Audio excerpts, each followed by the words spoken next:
Hey guys, welcome back to this video. I have a really interesting thing that I want to discuss with you, and I think it's going to really change your outlook about the viability of using cryptocurrency in everyday existence. And it's about how acceptable is it to accept cryptocurrency for goods and services, right? And I want to talk about when it comes to, say, if you've got a business and you're dealing with clients, like, or if you're a contractor or a freelancer, is it okay to request that payment is sent in cryptocurrency? Or maybe you want to buy something from, we'll just say Facebook Marketplace, directly from another person, maybe on Craigslist or on some other means of exchange. How okay is it to request that another person sends you cryptocurrency? Now, I can only go by personal experience in telling you what I know based on the things that's happened to me, but I've got to say it's far more doable than you think. Now, the first thing is, all you have to do is ask. If you ask, you may find out that they do accept it, and that's all you really need to know. And the reason why it's also worth asking is because cryptocurrency is so widely used that the chances of someone using cryptocurrency and sending it and receiving it as payment, being okay with that, is much more likely than someone actually having access to PayPal or one of these other payment methods. So let's look at how many people use cryptocurrency. I'm just going to get a very crude statistic on this.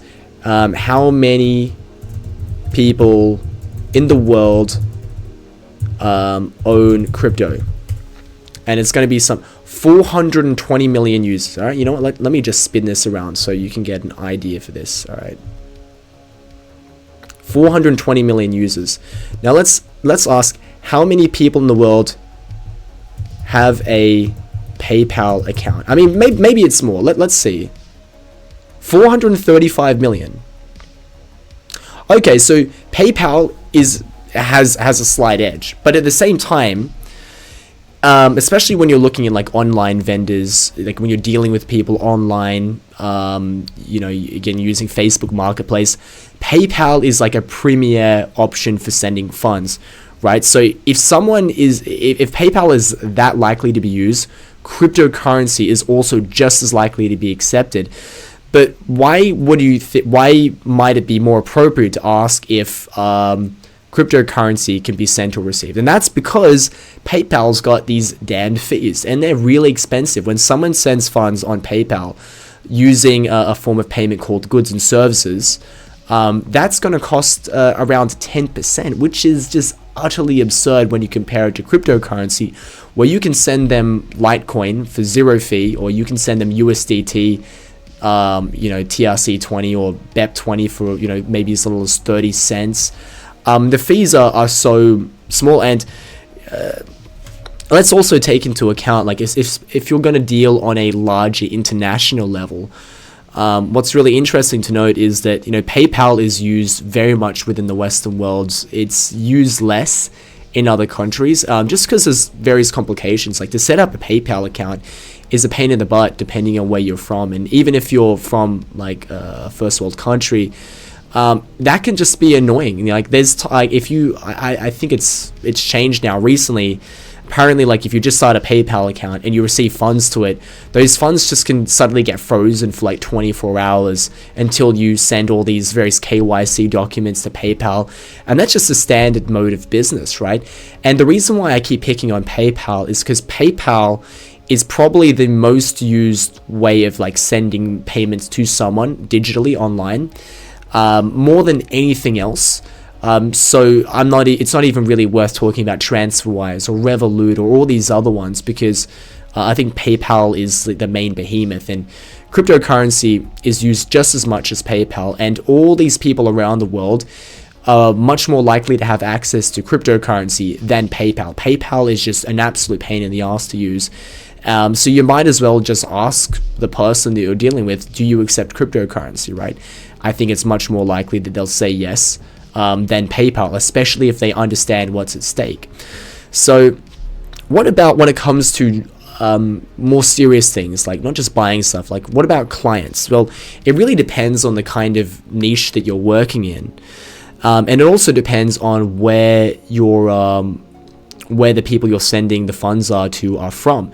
So if you're dealing domestically in your own country, and we'll just say you're from a Western country, America, Australia, Canada, UK, I think it's less likely that someone's willing to accept cryptocurrency.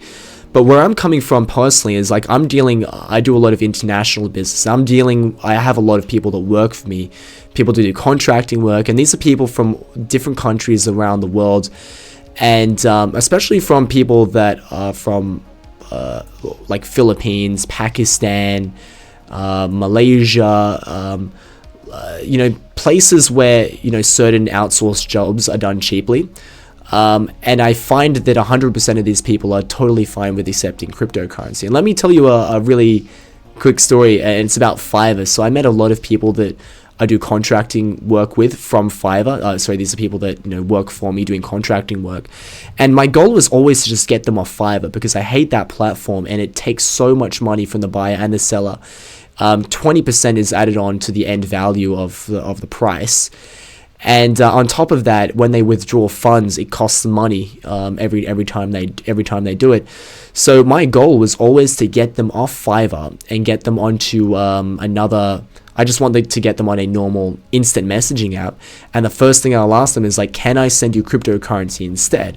And the reason why I send cryptocurrency first is because that's the most common medium of exchange that we have between us, because they're not going to accept my native currency, Australian dollars or US dollars, because they're in Pakistan. What are they going to do with it? They're going to receive it. I'm going to send them a Swift wire transfer to them. Like I'm going to bank transfer it to them.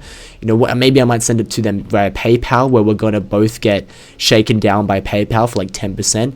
No, they're going to accept crypto, and it's very simple. Like if I need to pay them $1,000, I can guarantee that they're going to receive 99.999% of that money. There's going to be some tiny fee, but the fee is actually borderline negligible, like 10 cents to maybe $1, and that's well within an accepted range. Whereas like even sending funds by any other neobank, it requires a fairly substantial cost. I mean, one day in the future, we're going to look back and think, it's insane that PayPal charges 10% to send money from point A to point B. That completely kills a lot of commerce, right? And to think that that's the most standard medium of exchange, particularly like on an international level between two parties, it's just really wild that's the case. So if it really comes down to whether another person is familiar with cryptocurrency.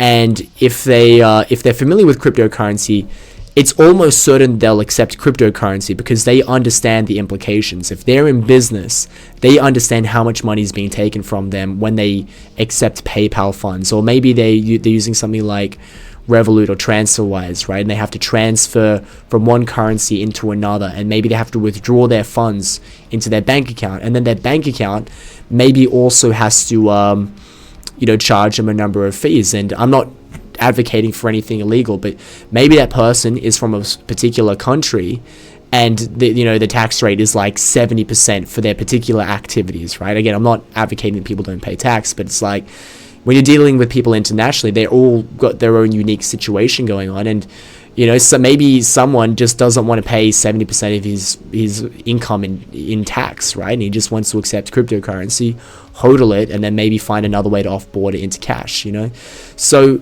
because there's such an upside to dealing directly in cryptocurrency, it's really a no-brainer to ask anyone, your clients, when you're trying to buy something from someone, that should be the first thing on your mind, especially if you're serious about debanking. If you're serious about debanking, you should always be asking people straight up, do you accept cryptocurrency as a payment? And there will be people that say no, but the people that say yes, you can remember them and you can continue to do business with them. In fact, that can be a cornerstone of why you might continue to deal with someone, because the cost of doing business is just going to be cheaper. Like that person, like think about this, like if that person's usually used to accepting PayPal, right? And he's getting billed for it. If he's willing to accept cryptocurrency as payment, maybe you could split the difference of what's being saved, and it's like maybe he gives you a 5% discount, right? and he, also saves an additional 5%, on his end. So it really should be a no-brainer, but you've got to just kind of get into the habit of asking people. And worst case, they're going to say no, whatever, right? What's the big deal? But I think if you just get into the habit of asking people, maybe asking your clients, I'm sure more people will appreciate what you're trying to bring to the table than you might originally believe. You might think that you're coming across as maybe a bit obtuse. Maybe you might be worried that people think that your proposition is a bit obscure. But again, like 430 million people can't be wrong, right? So give it a try, and I'm sure that it will benefit you. This is something that is going to be very beneficial to people that want to get into peer-to-peer trading. And if you're interested in peer-to-peer trading, I suggest looking down in the description box, and you're going to see a number of referral links for various peer-to-peer cryptocurrency exchanges, and you can use them to trade peer-to-peer, and that'll allow you to use various payment methods in order to get into crypto, and you can do it in a very anonymous way without any KYC. And if that's something that interests you, then I suggest signing up with those referral links. And if you like these kinds of tips and these kinds of videos, then yeah, please subscribe, and I'll see you next time.